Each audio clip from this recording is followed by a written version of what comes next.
Ул бүтін гомерен театрға тамашачыларға багышлады. Россия һәм Татарстанның халык артисты Ринат Тажетдинов бүген 80 яшьлек юбилейын билгеләп үтә. Аны котларга зал тулы тамашачы, коллегалары, татар зыялылары килде. Республика җитәкчелеге исеменнән Дәүләт Совет рәисе Фәрит Мөхәммәтшин котлый. Бу минутларда Камал театрында аның юбилей кичәсе бара, анда Альбина Асылгәрәева эшли. Альбина, кичә ничек уза?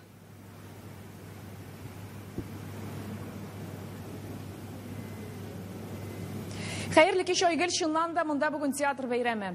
Юбилей кичәсе сәгать 7-дә башланса да, халык ярты сәгатькә алдан килә башлады. Чөнки бүген алар яраткан артисты белән күзгә-күз очрашып, аралашу мөмкинлегенә ия булды. Аның иҗаты гомергә омтылырлык түгел. Иң зур бәйрәм качан кешегә 80 яшь һәм ул сәхнәдә уйный. Моннан да зур бәйрәм булмый кешегә. Ринат Тажетдин 60 елга якын гомерен Камал театрына багышлаган артист. Ул иң җаваплы һәм тарихи рольләрне уйнаган шәхес.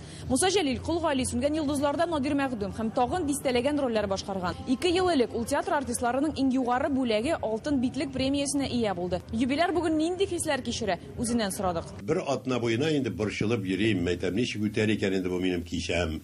Чөнки хәзер уйнарга яңа әйберләр юк. Әзрәк искерәк әйберләрдән инде уйныйм, берничә зөг уйныйм инде бит. Һәм ул бит инде һәр вакыт дулкынланасың. Каян гына кешеләр килми. Ул бөтен менә театрлардан, бөтен Татарстанның театрларыннан, Башкириядән күбесе килделәр менә миңа. Хәтта ул бер яктан куаныч, кызык, икенче яктан менә ул борчу. Бу менә ул яктан. Шуңа күрә борчылып көттем, әлбәттә, ничек үтәр дип үтәр, Алла бирсә, әйбәт кенә үтәр ул. Юбилей уңаеннан Ринат Тажетдинны Дәүләт Советы рәисе Фәрит Мөхәммәтшин дә котлады. Дуслык ордены белән бүләкләргә. Ул күп кырлы артист идем, нигә дигәндә шаян спектакльләрне да, башка спектакльләрнең ролен да үз-үзенчәлек белән уйнаган олы шәхесебез.